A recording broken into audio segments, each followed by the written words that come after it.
My name's MJ. I'm 11 years old.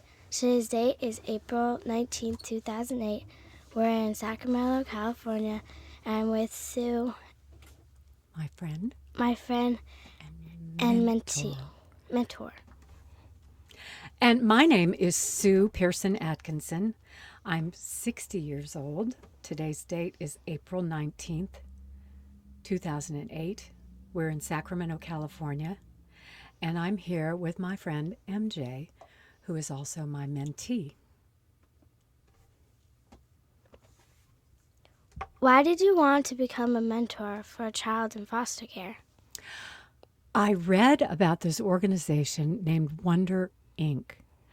And it was at a time when I was having some health challenges and I needed to retire early. And my husband said, just go find some joy in life, ride your horses. And I thought, well, yes, I love my horses, but it seemed kind of self-centered. And I thought maybe I would like to do something a little bit more meaningful.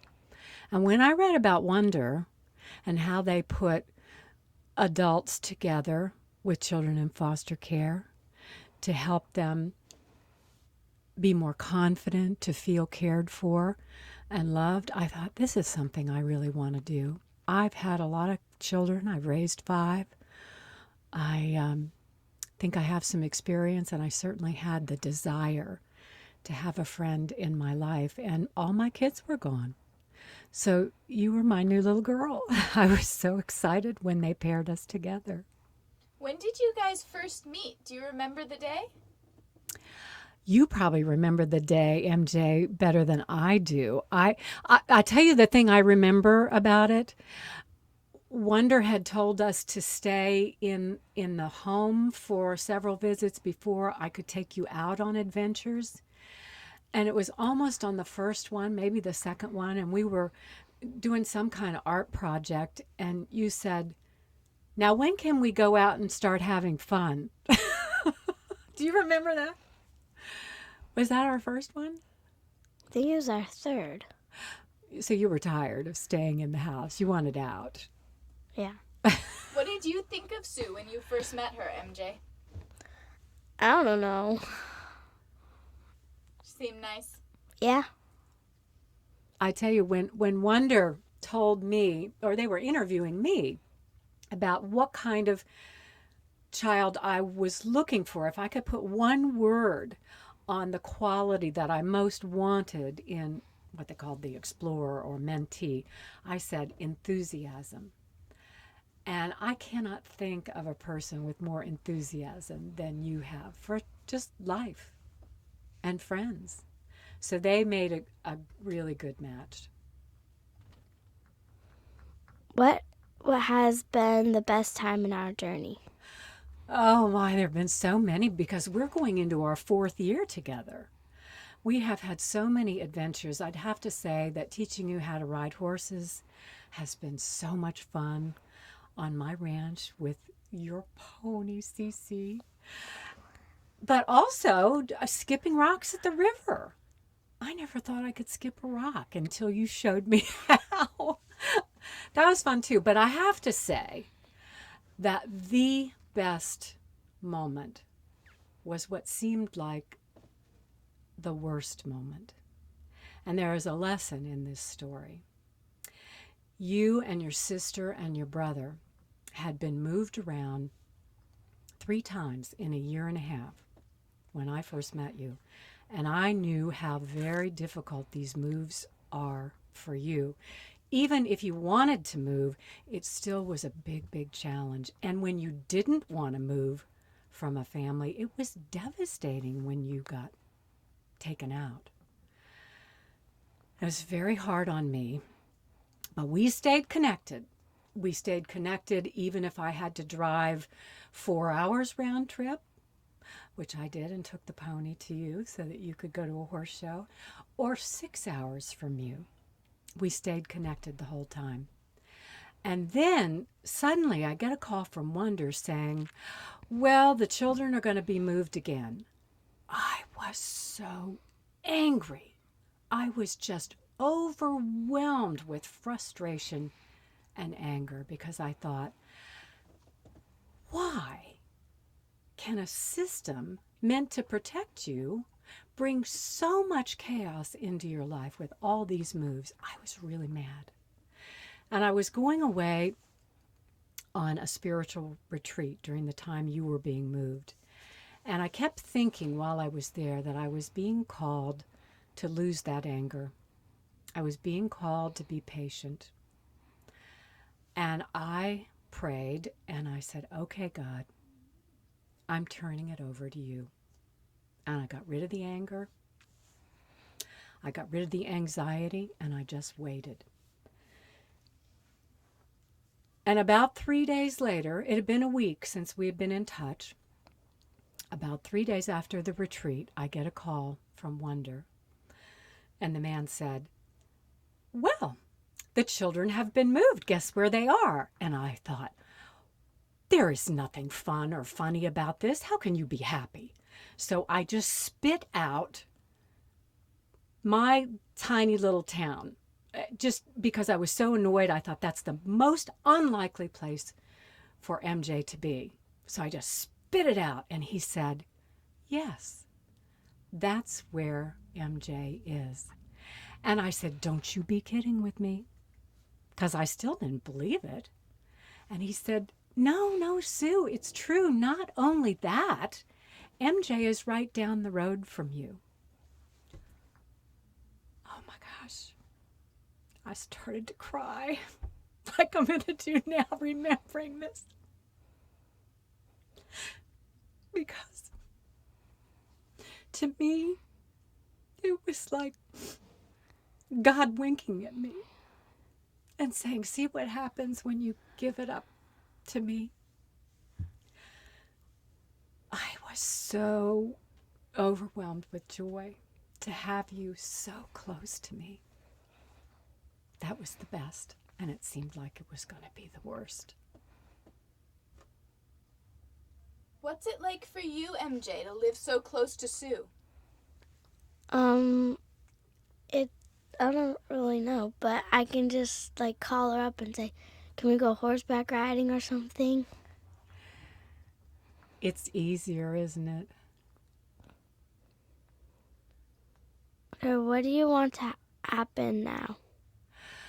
Well, what I would like to happen now, if I were in charge of making all decisions, I would have you stay with this stable, wonderful family until you grow up. I would be your cheerleader in life forever, and all of your dreams would come true. Does that sound good? What are your dreams, MJ? Do you know what you want to be when you grow up? Either a horse trainer or a teacher. What do you most want me to know? Oh, what I most want you to know comes from the heart. That I love you unconditionally, and that I'm there for you in good times and in bad. Now, what do you most want to know? What? Let me get that question right. What do you most want me to know?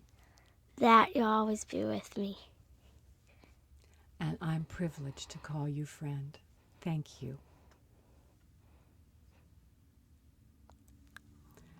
And I think that's kind of where our story is today. Tell me, let's just embellish a little bit in case they want to do some editing, but what are some of the fun things that we've done together? Some of your memories. On our first day out, we went to the park with Nick. The dog. What did we do with him? We played fetch and Some tricks. Mm-hmm. What was the best horse moment? My first horse show. Did you get any ribbons? Yeah. What did you get? I think I got first and second. And you had never ridden a horse before you met me. My biggest moment with you and horses was the horse show where you went in the first class. There were lots of competitors, and you did not get a ribbon, and I was so sad for you and thought you were going to be really disappointed and wanted to give up. You went back into the next class, which was the championship class, and you won it. And I just about swooned with happiness. It was a magical moment. And for me, it was not so much about winning the championship, it was that you didn't give up, that you went back in there and gave it your all. And there's another story I want to tell, and it's about my brother. And his name was John Pearson, and he died about a year ago. So, Tell me about your brother John. My brother John was 9 years younger than me. And when he was born, he had lots of disabilities. He couldn't speak very well. He didn't hear. No one was then quite sure of the diagnosis, but in terms of what we know today, he was autistic. Very high functioning, probably what we call today Asperger's disease, but autistic nevertheless, and he had a lot of trouble with relationships. But I loved him very much. My sister loved him too, and he wound up living with my parents until they both died. And then he was on his own in Florida, and my sister and I were very far away from him. And we worried about him all the time because he had a job that he went to. He was with the county maintenance department, but he didn't seem to have any friends. And we weren't nearby, so he didn't have family. And my sister and I always despaired and thought how lonely he must be. Did John have trouble taking care of himself? Well, he thought he might. When my father died, John asked me to come over. My father left the condominium for John to live in. And John said, "I'm really scared, Sue. I want you to look at my bills and tell me if you think I can make it on my own," because he'd never done it all by himself. And I looked, and I knew that he had inherited some money. And I went over it with him, and I said, "I think you can do this, John. Try not to be afraid. If you get in trouble, you've got me. You've got your sister Margie. We'll help you." But he did it. He managed to take care of himself, and he was very good with money. How did he die? It was very tragic. He died off the coast in Florida where he lived. He was snorkeling, which was something he did a lot. He was very well experienced. But this particular day, he was out there a long time, about 2 hours, witnesses said, and I'm sure he got very tired. There may have been riptides, and he drowned. There was no one on the beach who could help him. And I was just so terribly sad. Do you remember that, MJ, when Sue's brother died? She called me up and she said that her brother just died.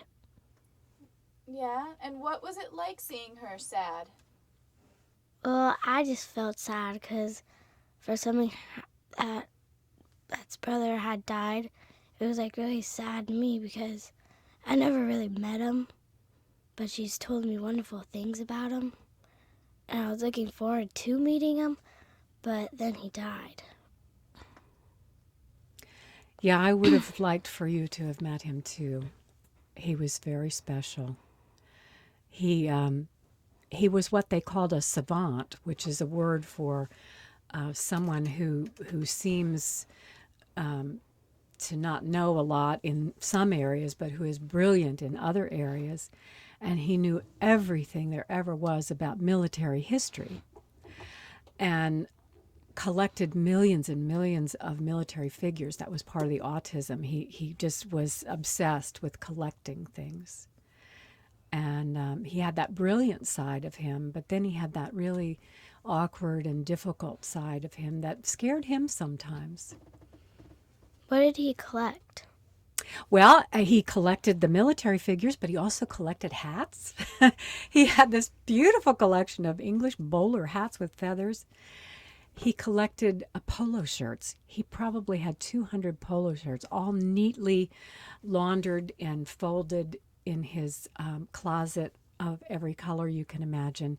He collected books. He had probably 500 books in his condominium when my sister and I went to settle his estate, and some other assorted things. He had no furniture in his house. He moved it all out to make room for his collections, because collections, it turned out, was the most important thing to him. What did you and your sister do to honor your brother's memory? When we went to Florida after John died, we had to get his condominium cleared out and ready to sell. And we wanted to do something to honor his memory. So my sister suggested a memorial service, but we had no idea if anybody would show up because he was so isolated from people and had so much trouble with relationships, or so we thought. So we thought, well, maybe my sister and I would be the only two there, but we had a priest, and we set a date, and we sent an email to his workplace about where the memorial service would be. And so we were there, and about 100 people showed up. We had no idea that he had so many friends. These were all people from his workplace. And they told us such wonderful stories about him. They were able to see beyond how different he was and to love him anyway. They saw the brilliance. They saw the kindness. They all said he was amazingly polite all the time, never wanted to hurt anybody's feelings. And they told us wonderful stories. This one man said that he was in a pool to win money to do the New York Times crossword puzzle, and when he got stuck, he would always go to my brother and say, hey, can you figure this one out for me? And my brother always came through, so this guy would win the contest and win the money. And then they put my brother to the test one day and said, let's just see how quickly you can do the New York Times crossword puzzle. And he did it in under 20 minutes. So he was brilliant in other ways that we didn't even know. But we realized at the memorial service that we had projected on him our feelings that he would be lonely and without friends, but he wasn't. His friends at his workplace were his family, and they were there for him. I was so grateful. It was a wonderful moment of celebration. Did his work people do something for him? Oh, my, yes, thank you for reminding me, because after John died, his friends at his job decided they wanted to remember in some way John forever, and they got together and they had a street sign named, and so in their maintenance yard in Fort Lauderdale, Florida, there is a street named John Pearson Way. And my sister sent me a picture of the street sign with John Pearson Way on it, and I just cried and cried and cried. I thought that was so special, that my brother had touched so many people in his life that they wanted to remember him forever. And you know, when I think about how special these people were to be able to look beyond John's differences, you are that kind of person too. You are the kind of person who has friends who sometimes are shy, who sometimes don't have many friends. You're the one there making them feel special and making them feel wanted. And I wanted to tell you how grateful I am that that's the kind of person you are. How does that make you feel? Good. Do you think you are that kind of person? Mm-hmm. What do you look for in a friend? I don't know, just they're nice and they're kind. Kindness. Mm-hmm. That's important. MJ, you are so kind and so enthusiastic, and I know that you've had some hard times in your life and you've gone through some hard changes. What is it? How do you stay so enthusiastic and positive? I just say to myself, I'm going to get through it. And Sue helps me out with it. And What are some ways she helps you with it? she just, keeps me feeling like, I don't know, like we're going to get through it together. And yeah.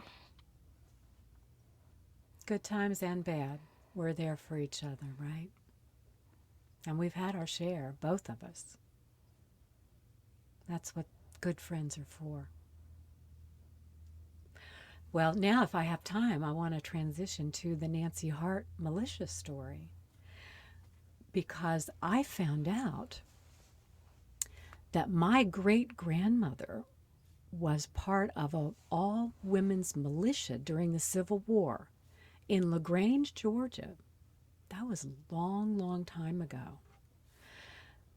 And I found out because my sister was there in LaGrange on business, and she went to the archives. She wanted to do a little family research. And the historian there said, well, while you're here poking around learning more about your grandmother, you might be more interested to know about your great-grandmother and her two sisters, because they helped form America's only commissioned women's militia during the Civil War. And I was so excited to hear that. Historical, something women were not expected to do. Do you know what a militia is, MJ? No. Why don't you tell her? Okay, ask me what a militia is. What is a militia? A militia is a group of soldiers that come together usually to protect a small town, not like an army, protecting a city or a country. A militia is usually smaller, and it's to protect a small community. And during the Civil War, all the men left for the bigger war.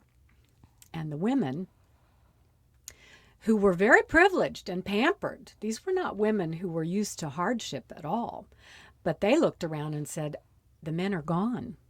What are we going to do? There's nobody here to protect us. So they decided that they would have to do it themselves. And there was one man left in LaGrange who had not been accepted into the Confederate Army for a disability that he had, but he did have some military training, and he trained the women to shoot guns. And they practiced all the time. One of the stories I loved the most that I learned in the research that I did on this was that the first time Dr. Ware was his name, training the women, took them out to learn how to shoot these big rifles. The women would shut their eyes when they pulled the trigger, and the gun would kick, and the woman would land on the ground, surprised at what had happened.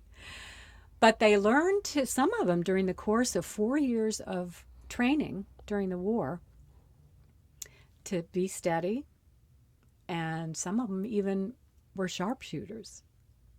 Now, my great-grandmother's name was Addie Bull, and her two sisters, Adelia Bull and Sally Bull, were officers in the women's militia. And the reason I found that out was because Ladies' Home Journal had written an article about them in 1904 and had all the pictures of the officers on the top. And there was Adelia Bull next to Sally Bull. And I thought, oh my goodness, those are my great aunts. And they did this amazing thing. So you might want to ask me if they were ever involved in a fight. Were they ever involved in a fight? These women were not looking to go out and have a battle. They didn't want to fight. They just wanted to be able to defend their town if the Yankees should come and invade. And at the very end of the war, there was an invasion, and 3,000 Yankee soldiers had been marching through the little railroad towns of Alabama and into Georgia, part of Sherman's terrible band. They had just had the Battle of West Point, and the Yankees had won. There were deaths, and they captured some of the only men who had gone from LaGrange to West Point to fight. These were soldiers who were convalescing in the hospital, but they got on the train to West Point because they knew the town would have no defense. But in the end, they were either killed or captured. And now the Yankees were marching on LaGrange to do the same thing. And the women were warned. This was Easter Sunday. 2 men came galloping through LaGrange and said, "Run for your lives." What do you think happened? They ran. They did not. The women said, "We have been training for 4 years. It may be a good idea to run for our lives, just as the men galloping through suggested we do, but we're not going to. We're going to stand and fight." And so all that night, can you imagine how scared they must have been? Because they knew that the invasion was coming the next morning. So on Easter, they went to bed wondering if they were even going to survive another day. Would their houses be there? Would their houses be burned to the ground? And so in the morning, 46 women of the Nancy Hart militia, that's how many there were, put on their fancy dresses.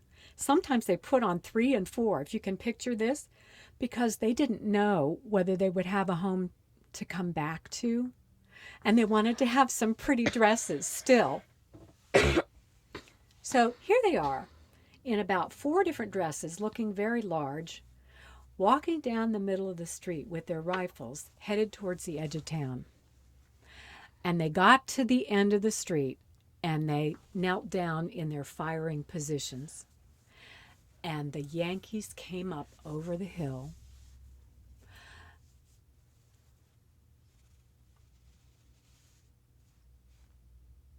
Do you want to know what happened? Yeah. Can you picture this? Yeah. The women in their pretty frilly dresses, all lined up with rifles. The Yankees come up over the hill. Why don't you ask me? What happened? The commander of the Yankee troops was absolutely astonished when he came up over the hill and saw 46 women in pretty dresses and bonnets with Enfield rifles pointed at them. He stopped in his tracks, and he called for the commander of the Nancy Hart militia to come to the middle of the street. And there they had a conversation. And the Yankee commander said, "I can't shoot a bunch of women." And the Nancy's commander said, "Well, then I take it that's your surrender." "No," he says, "I'm not surrendering. I can't go home without doing something in this town." And she said, "Well, if you harm a hair on any citizen's head or if you burn a house, we'll fire. If you promise that no one will be hurt and no house will be burned, then I think we have a truce." And the Yankee commander agreed to it. Not a home was burned in LaGrange. Not a citizen was harmed, all because the Nancy Hart militia stood their ground. And afterwards, according to the records, the officers on the Yankee side were entertained at some of the southern homes. It was the first melting of hatred between the North and the South in 4 years of war. And not a shot was fired on that amazing day. And to think that my great-grandmother and my 2 great-aunts were part of that group just fills me with pride. I think, wow, I came from some pretty amazing stock. Courageous. And you know, what I think courage is not just facing danger. Courage is being scared, but facing it anyway. And when I think about you, I think that's who you are too. There have been a lot of scary moments in your life. And you have faced them anyway. Is that right? Mm-hmm. Are you sure you're not related to me? Maybe you're one of the bull women. I'm just joking. So, those are 3 stories I most wanted you to know about. How important you are to me. How much I feel honored that you are the same kind of person that befriended my brother. That kindness is most important to you. And also that you're very courageous because you face your fears and overcome them. And together we will. How do you feel about that? Good.